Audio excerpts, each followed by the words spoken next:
dal izjav v zvezi z dogodki, ki so se odvijali včeraj zvečer in ponoči tukaj v Državnem zboru. Vi ste vsi včeraj poročali o izjavi vodstva slovenske policije, da policija oziroma NPU v zvezi s preiskavo na DUTB-ju ne išče oziroma ne želi zaseči strežnika Slovenske demokratske stranke ali celotne komunikacije osumljencev, ampak samo komunikacijo med njimi.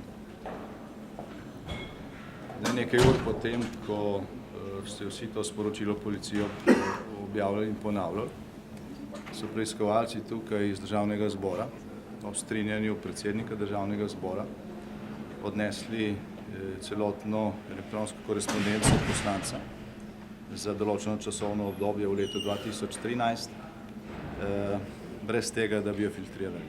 Se pravi, celotno korespondenco, ki je on upravljal v 5 mesecih v letu 2013 preko strežnika Državnega zbora, med drugim tudi zapisnike sej poslanske skupine Slovenske demokratske stranke in vso ostalo pošto, ki jo pač dobijo preko tega strežnika. Torej, Slovenija ima velik problem, ima vodstvo policije, ki mora skrbeti za našo varnost, ki laže o očitnih dejstvih in to za nobeno državo ni dobro, ampak bi nas moralo vse skrbeti. Kako boste ukrepali, gospod Janša? Rekli ste, da je bilo ob strinjanju predsednika. Zdaj nekaj mesecev ali pa nekaj mesecev nazaj ste nekateri mediji tudi tukaj prisotni objavljali podobno elektronsko korespondenco, ki je bila zasežena na strežniku Nove Kreditne banke Maribor. Zdaj, po javno objavljenih sporočilih pristojnih organov je to korespondenco medijem predajal ali podajal eden od vodij preiskav NPU-ja, ki se je v tem času upokojil in so proti njemu sprožili preiskavo. Nismo bili seznanjeni o tem, da so njegovi bivši kolegi izvedli kakšno hišno preiskavo pri njemu, ampak ti podatki so uradni. Torej, ne govorimo na pamet in mi te zlorabe, zdaj, ko so to odnesli, ne moramo preprečiti. Če se je ponovilo, lahko je pa preprečite vi in teh stvari, ki so nezakonito pobrane z tega strežnika, ne objavljate.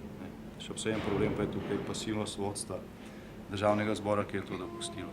Izgovarjajo pa se v tem smislu, češ pri prejšnjih preiskavah so odnesli vse, celotno korespondenco določenega poslanca, računalnik, recimo gospoda Magajne, Jelinčiča, mislim, da tudi gospe Bratušek.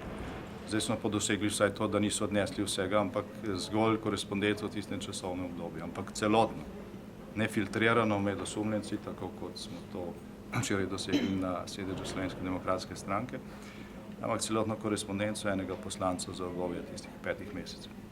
Kako bo stranka SDS zdaj delovala v Državnem zboru danes, naprimer vas želi na seji?